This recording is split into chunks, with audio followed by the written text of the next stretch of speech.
Ayan na sila.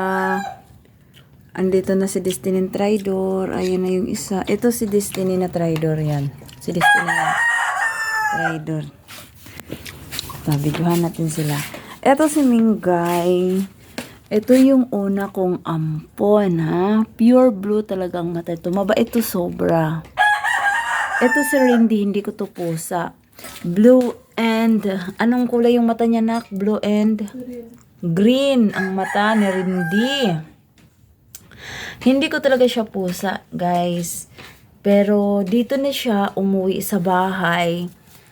Pinalayas pa namin to. Paris! Nagbablog ako.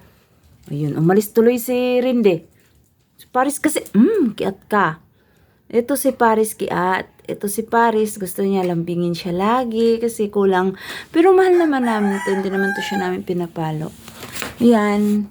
Uy, Rindy, niyabag man ka. Ito si Rindy. Hindi ko talaga pusa yan. Then, ngayon, Mimi, halika rito, dali. Halika rito. Yan, hindi ko talaga siya pusa. Umuwi lang yan siya dito. Tapos, pinalayas pa namin ni Angel din.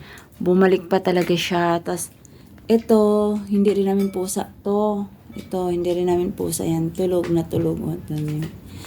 Tapos, ito, dinampot ni Angel sa tabi ng kalsada. Okay na. Uy, dito ko. Bundat-bundat na. Ito, dinampot namin to ni Angel sa gilid ng kalsada. Miyag na. So, naawa si Angel, dinampot niya. Ito, lalong hindi ko to, Ito, lalong hindi ko to pusa kasi nagulat na lang ako, alas 12 ng hating gabi, tumabi na siya sa akin. Nagulat ako. Hinagis ko pa, tinadyakan ko kasi akala ko aswang.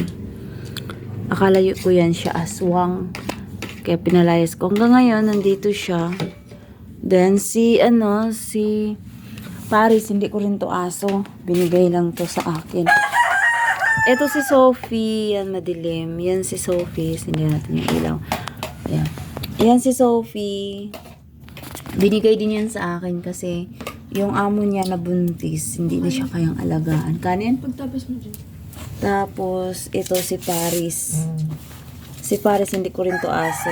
Binigay lang din sa akin siya ng malaki na. Pero hindi siya ganun kataba. Payat yan na kita yung ribs niya sa likod. Ngayon mataba na siya sa amin. So, ayan yung mga alaga ko.